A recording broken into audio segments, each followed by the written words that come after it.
जय हिंद एवरीवन। स्वागत है सभी का स्टडी प्रीचर्स पर। उम्मीद करता हूँ आप सभी बहुत अच्छे होंगे।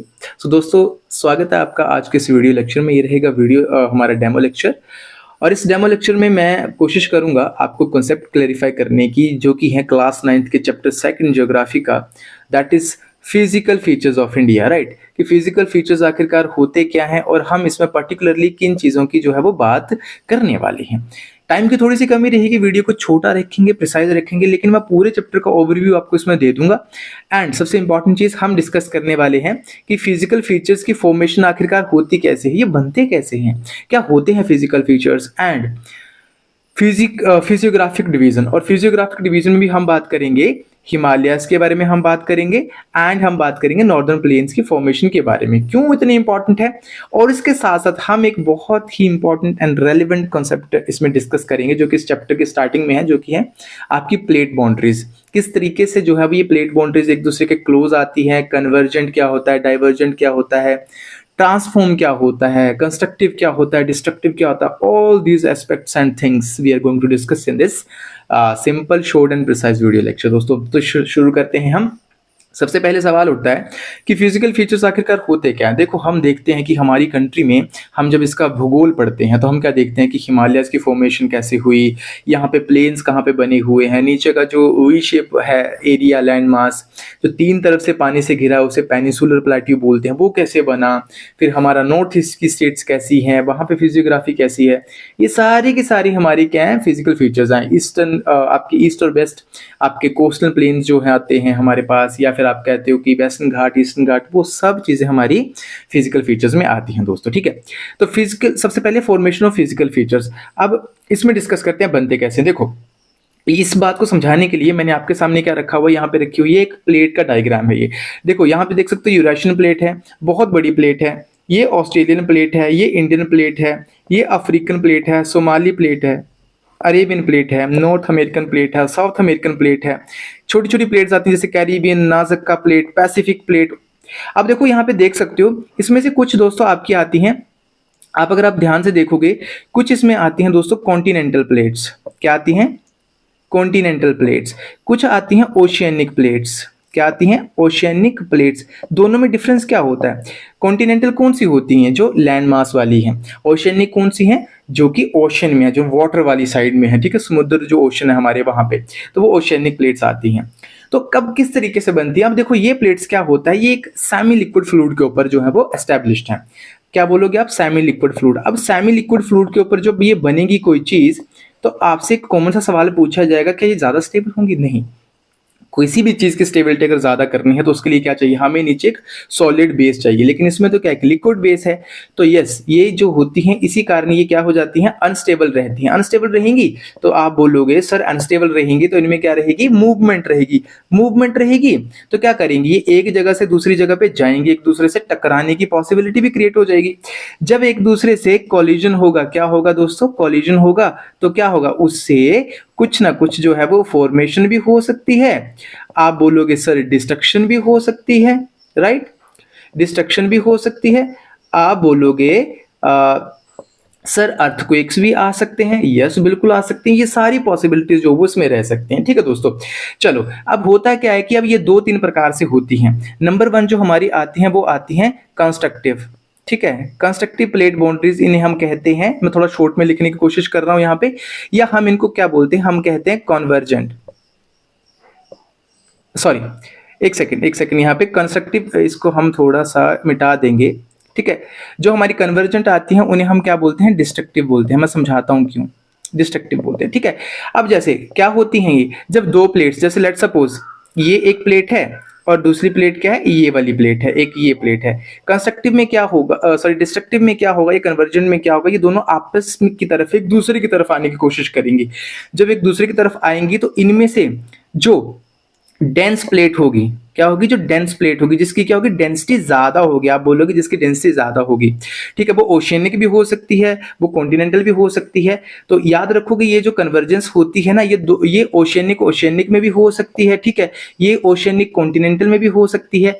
इस तरीके से आपको याद रखना है, ठीक है। अब होगा क्या, जो ज्यादा डेंस प्लेट होगी वो नीचे की तरफ आ जाएगी ऐसा करके, ठीक है। अगर यहाँ पे मैं लेट्स सपोज ये बना के बताऊं ना आपको, ऐसा करके देखो, इस तरीके से, इस तरीके से एक ये प्लेट है और ये ऊपर की तरफ उठेगी इस तरीके से। अगर ये कोई दो प्लेट्स हैं, ठीक है, तो ये क्या थी, ये ज्यादा डेंसिटी, इसकी डेंसिटी ज्यादा थी, इसकी डेंसिटी क्या थी, इसकी डेंसिटी कम थी। तो ये जो ज्यादा डेंस वाली प्लेट होगी ना, ये नीचे चली जाएगी, क्या कर जाएगी, सबडक्शन जोन में चली जाएगी। तो इस एरिया को हम बोल देते हैं सबडक्शन जोन। क्या बोलते हैं दोस्तों, we call it subduction zone, यानी कि सबड्यू हो जाती है। अब क्या करेगी, यहां पे आप देख रहे हो एक चीज बन रही है, ये वाला देख रहे हो, इसे कहते हैं एक फोल्ड बन रहा है यहाँ पे, फोल्ड। तो इसी को हम क्या बोलते हैं, जैसे हम हिमालयस की एग्जांपल लेते हैं, तो हिमालयस क्या है, यंग फोल्ड माउंटेन कहते हैं ना, इसलिए कहते हैं फोल्ड माउंटेन बोलते हैं उनको। ये फोल्ड जो बनता है ना, क्यों, यहाँ पे कन्वर्जेंस हो रही है। जैसे हिमालय का एग्जाम्पल ले लें तो आपको पता है जो आपकी इंडो ऑस्ट्रेलियन प्लेट है, ठीक है, ऑस्ट्रेलियन प्लेट है, वो किससे जाके टकराई, ठीक है, किससे जाके ऊपर जाके टकरा रही है, जो हमारी ऊपर यूरेशियन प्लेट है, कौन सी, यूरेशियन प्लेट, तब जाके हिमालयाज की फॉर्मेशन हुई, इतना तो हमें पता है। तो इसलिए इन्हें कहते हैं यंग फोल्ड माउंटेन, क्योंकि रिसेंटली बने हुए है ना। तो ये बात समझ आ गई, कन्वर्जेंस में क्या हो रहा है, यहाँ पे जो आपकी क्रस्ट है ना, उसकी डिस्ट्रक्शन होती है, बेसिकली वो मेंटल में चली जाती है। देखो नीचे क्रस्ट से नीचे मेंटल है ना, वहां पे चली जा रही है, तो डिस्ट्रक्शन हो रही है, इसलिए हमें डिस्ट्रक्टिव कहते हैं। दूसरी दोस्तों हमारे पास आती हैं इसके बाद डाइवर्जेंट। कौन सी आती हैं, डाइवर्जेंट। डाइवर्जेंट को हम कहते हैं constructive, we call it constructive. Why we call it constructive, let's discuss. Let's suppose ये कोई दो प्लेट्स हैं, ठीक है, ये कोई दो प्लेट्स हैं, यहाँ पे एक ये प्लेट है, ये वाली प्लेट है। होता है क्या, ये इस तरफ जाती है, ये इस तरफ जाती है, यानी कि एक दूसरे की दूर जा रही हैं। तो कई बार इसके बीच क्या क्रिएट हो जाता है, फॉल्ट्स क्रिएट हो जाते हैं, ठीक है, जिसे हम कहते हैं फॉल्टिंग कहते हैं।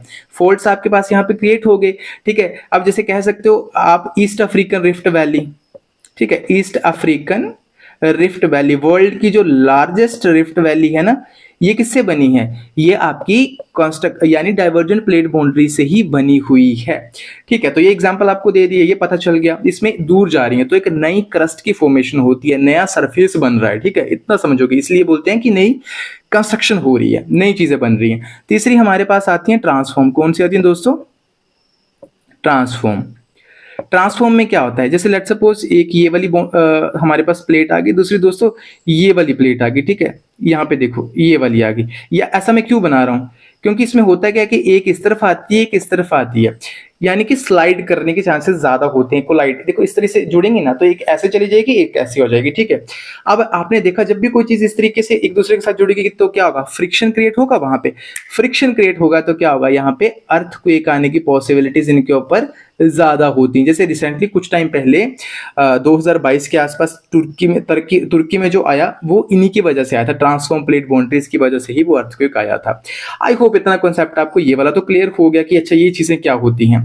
अब हम दूसरे कॉन्सेप्ट की तरफ बढ़ते हैं, जो कि हमने बात करी कि फिजियोग्राफिक डिविजन्स, यानी कि हिमालयाज और नर्दर्न प्लेन्स कैसे हुए। चलो अब हिमालयाज की बात कर लेते हैं यहाँ पे थोड़ा सा, ठीक है। हिमालयस कैसे बने दोस्तों, हिमालयस की जरा सा अगर आपको मैं यहाँ पे एक डायग्रामेटिकली रिप्रेजेंटेशन दूं, इस तरीके से अगर मैं बनाऊं यहाँ पे ऐसा कैसे करके, ठीक है दोस्तों, इस तरीके से बनाऊं, मैं कोशिश करूंगा कि थोड़ा सा अच्छा ही बने। मैं अपर इंडिया बनाने की कोशिश कर रहा हूँ यहाँ पे, इस तरीके से दोस्तों, ऐसा करके अगर हम बनाएं, ठीक है, ये कुछ ऐसा करके, मान लो ये इंडिया, मान लो ये इंडिया है, ठीक है। अब इसमें आप क्या देखोगे, आप देखोगे कि यहाँ पे क्या है, हिमालयास जो है वो इस तरीके से फैले हुए हैं, इस तरीके से फैले हुए हैं, इस तरीके से, ठीक है, इस तरीके से ऐसे करके फैले हुए हैं। फिर यहाँ पे एक जगह आती है, वी कॉल दैट नामचा वर्वा, नामचा वर्वा, ठीक है। यहाँ पे ये क्या कर लेते हैं, यहाँ पे ये टर्न नीचे की तरफ ले लेते हैं और जो हमारी नॉर्थ ईस्टर्न स्टेट्स हैं उनको कवर अप करते हैं।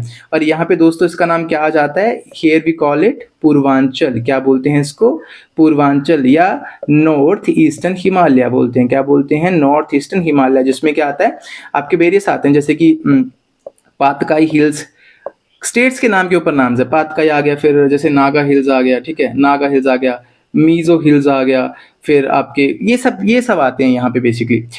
उसके बाद आप देखोगे हिमालय में सबसे ऊपर जो आपका जो स्टार्ट होता है ना, यहाँ पे आपकी बुक में भी, एनसीईआरटी की बुक में डायग्राम बहुत अच्छे तरीके से देकर रखा होगा, तो उसको आप देख पाओगे। तो आप देखोगे काराकोरम, क्या आता है दोस्तों, काराकोरम, काराकोरम।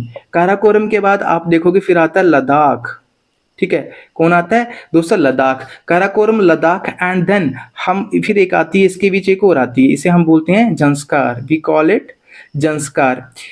अब ये ग्रेटर हिमालय से भी ऊपर आते हैं। इसके नीचे अगर बात करोगे, ये जो दिख रही है ना आपको दोस्तों, ये है आपकी ग्रेटर हिमालय, या हम इसे बोलते हैं हिमाद्री, क्या बोलते हैं, हिमाद्री, अलग अलग नाम है, या हम बोलते हैं इनर हिमालयास, इनर हिमालयास।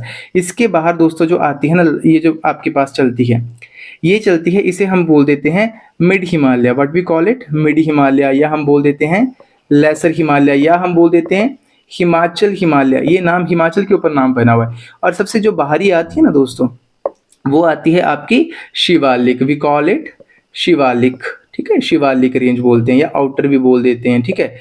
अब इस तरीके से ये हिमालय की फॉर्मेशन जो है वो दोस्तों डिवाइडेड है, इस तरीके से हिमालय पूरा का पूरा डिवाइडेड है। अब मेन कॉन्सेप्ट आपके साथ डिस्कस कर लेता हूँ। अब आप बात करोगे, अगर आप मुझसे पूछोगे कि सर कैसे कैसे हम इसका पता लगाएं, तो देखो ये 3 काराकोरम, लद्दाख, जांस्कर, ये तो अपर आ गए आपके, ठीक है। ग्रेटर हिमालय की बात करें तो इसका एलिवेशन लगभग 6000 मीटर से ज़्यादा ही रहता है। तो आप देखते हो जितने भी 8000 मीटर से ज़्यादा जो भी पीक्स आपको देखने को मिलती, चाहे माउंट एवरेस्ट, कंचनजुंगा, मकालू मिले, नागा पर्वत मिले, बस सब के सब इसी में है, ग्रेटर हिमालय में, ठीक है दोस्तों, लगभग 8000 से ज़्यादा है वो। इसके बाद आती है मिड, आपके पास मिड या लेसर या हिमाचल हिमालय। जितने भी आपके, इसकी एलिवेशन लगभग रहती है 3700 मीटर टू 4500 मीटर से आसपास, इससे थोड़ा ज़्यादा। जितने भी आपके टूरिस्टिक स्पॉट्स हैं दोस्तों, टूरिस्टिक स्पॉट्स, वो भी कौन से, जो आपके हिल स्टेशंस, आप जाते हो ना छुट्टियों में, हिल स्टेशंस क्या बोलते हो, शिमला गए, मसूरी गए, कुफरी गए, मैक्लोडगंज गए, धर्मकोट गए, कांगड़ा वैली वगैरह, हिमाचल के जो एरियाज आते हैं वो आपके इसी में आते हैं, मिड हिमालय। पेपर में सवाल भी आता है कि हिल स्टेशन सबसे ज़्यादा कहाँ पे आते हैं, तो आप बोलोगे सर हिल स्टेशन सबसे ज़्यादा जो मिड हिमालय वहीं पे आते हैं, ठीक है। फिर इसके बाद सबसे आउटर आते हैं, वो आते हैं आपके शिवालिक। शिवालिक क्या है, सबसे बाहरी हैं, ठीक है, इनका जो एलिवेशन है वो भी कम है और सबसे बाहर बनते हैं। ये कैसे बनते हैं आप बोलोगे, मैं बोलूँगा ये बनते हैं डिपोजिशन की वजह से, ठीक है। डिपोजिशन की वजह से नदियाँ जो अपने साथ सेडिमेंट्स लेके आती हैं उनकी वजह से बनते हैं। तो ये थी डिस्क्रिप्शन आपके हिमालयाज की कि किस तरीके से इनकी फॉर्मेशन होती है, कैसे कैसे कैसे ये बनते हैं, ठीक है दोस्तों। अच्छा चलो, इसके बाद हम बात करेंगे नॉर्दर्न प्लेन्स की। अब मैंने आपको बोला कि हम बात करेंगे इसकी नॉर्दर्न प्लेन्स की। देखो सेम डायग्राम से मैं यहाँ पे आपको समझाऊंगा ये वाला कॉन्सेप्ट भी, ठीक है दोस्तों, सेम डायग्राम से आपको ये वाला कॉन्सेप्ट समझाऊंगा। अब होगा क्या, अब देखोगे इसके नीचे जहां शिवालिक खत्म होते हैं ना, इसके नीचे आप मान लो, ऐसे मान लो नीचे आते हैं हमारे ये वाले क्या हैं, ये दोस्तों यहाँ पे अगर इतना तरफ बनाऊं, ये हमारे नॉर्दर्न प्लेन्स है, नॉर्दर्न प्लेन्स, गैंजेटिक प्लेन्स भी बोलते हैं। तो इसके नीचे आप मान लो एक ऐसा करके कोई लेयर बन गई, ऊपर से नदियां जब आती है ना, हिमालय से नदियां जो होके आती हैं नीचे इस तरीके से, वो यहाँ पे क्या बनाती हैं, डिपोजिशन करती हैं, सेडिमेंट्स को डिपोजिट कर देती हैं। तो होता क्या है, इससे यहाँ प्लेन्स बने हैं और ये मोस्ट फर्टाइल है इंडिया में, जो हमारे नॉर्दर्न प्लेन्स है, इतना याद रखोगे। अब इसमें होता क्या है, इस सबसे ऊपर वाला जो रीजन है जो शिवालिक के साथ लगता है, शिवालिक से पैरेलल चलता है, इसको हम दोस्तों क्या बोल देते हैं, आप बोलोगे इसे सर हम बोल देते हैं, वी कॉल इट भंवर। क्या बोलते हैं, भंवर। यहाँ पे नदियां क्या करती हैं, डिसअपियर। ये फीचर का आपको मैं जस्ट एक थोड़ा थोड़ा हिंट दे रहा हूँ, डिसअपियर करती हैं। इसके नीचे एक और रीजन आता है, फिर इसके नीचे जहाँ पे नदियां क्या होती हैं, अब नदियां वहाँ पे डिसअपियर होगी, ऊपर से जो पानी आया तो एक इररेगुलेटेड, आप बोल सकते हो इररेगुलेटेड या अनडिफाइंड चैनल्स के थ्रू यहाँ से क्या करती हैं, री इमर्ज करती हैं, री इमर्ज करती हैं, और उस एरिया को हम बोलते हैं Terai, we call it Terai region. क्या बोलेंगे दोस्तों, हम इसको बोलते हैं तेराई रीजन। यहाँ पे वो, अब तेराई रीजन में जब ये नदियां निकलेंगी अनडिफाइंड चैनल्स के थ्रू, तो क्या करेंगी, ये यहाँ पे स्वैम्पी एरिया क्रिएट कर देती हैं, स्वैम्पी या मार्शी एरिया, क्या स्वैम्पी या मार्शी एरिया, यानी कि दलदल वाला एरिया क्रिएट कर देती हैं। उसके नीचे दोस्तों जो आएगा आपका मोस्ट फर्टाइल एरियाज आते हैं, वो आते हैं आपके बांगर और खादर, बांगर और खादर। ये बांगर और खादर क्या है, ये डिपोजिशन से बनते हैं, नदियों के डिपोजिशन जो होता है ना उससे बनते हैं। तो ये ओल्ड डिपॉजिट आते हैं, खादर जो आपके आते हैं ये आपके न्यू डिपॉजिट। तो ये ज़्यादा फर्टाइल होते हैं क्योंकि रिसेंटली बने हैं ना, ये पहले के बने हैं। तो आप इस तरीके से ये डिपोजिशनल फीचर्स को भी आप याद रखोगे। इस तरीके से काम करता है। अच्छा, लास्ट केस, अब लास्ट में इस लेक्चर में मैं आपको बताऊंगा। ये तो हमने समझ लिया कि हिमालयस को अगर हम नॉर्थ से साउथ अगर हम देखें तो वो इस तरीके से डिविजन्स आपको देखने को मिलेंगे। अगर आपसे कोई पूछे कि दोस्तों वेस्ट टू ईस्ट भी हिमालयस की डिवीजन आती हैं, वो कैसे आती हैं, उसको कब कैसे डिफाइन करोगे, तो वो आती हैं आपकी रिवर बेस्ड। क्या आती हैं? River based division. जैसे फॉर एग्जांपल आपसे कोई पूछे जो पंजाब हिमालय है या हिमाचल हिमालय है या जम्मू एंड कश्मीर हिमालय है, तो आप बोलोगे फटाफट से सर वो तो आता है इंडस एंड सतलुज के बीच में। किसके बीच में? इंडस और सतलुज के बीच में। फिर उसके बाद आपसे कोई पूछे नेक्स्ट हिमालय यानी कि जो कुमाऊं हिमालय आता है जो उत्तराखंड वाला, वो किस में आता है? आप बोलोगे सर वो आता है सतलुज और काली नदी के बीच में। किसके? सतलुज और काली नदी के बीच में। फिर आप बोलोगे सर नेक्स्ट आता है नेपाल हिमालय, वो किस में आता है? वो आता है काली टू तीस्ता के बीच में। फिर आप बोलोगे सर नेक्स्ट जो आता है तीस्ता से आगे, तीस्ता और दिहांग के बीच में, मैं बोलूंगा कि वो आता है दोस्तों असम हिमालय। वो आता है आपका तीस्ता टू दिहांग। ठीक है, दिहांग। दिहांग कौन सी नदी है? इसी नदी को बाद में क्या बोला जाता है दोस्तों? ब्रह्मपुत्रा बोला जाता है। क्या बोला जाता है? ब्रह्मपुत्रा। जब इसमें दिवांग वगैरह नदियां मिल जाती हैं तब इसको ब्रह्मपुत्रा बोला जाता है। तो इस तरीके से यार आप इस चैप्टर को जो है वो लर्न करोगे। यही मेन कॉन्सेप्ट्स हैं इसमें। हालांकि हमारे पास टाइम की बहुत कमी है, बहुत शॉर्टेज है, इसलिए ये वीडियो मतलब फिर भी थोड़ा सा ज़्यादा हो गया कॉन्सेप्ट बताते बताते। आई होप आपको ये समझ आए होंगे। तो this was the lecture and अगर मौका मिलता है तो हम इसको बहुत अच्छे तरीके से चैप्टर को करेंगे दोस्तों, आगे बहुत अच्छे तरीके से इसके बारे में पढ़ेंगे। एंड टिल देन पढ़ते रहो आप स्टडी प्रीचर्स पे। Thank you so very much for joining this lecture. Have a great day. जय हिंद।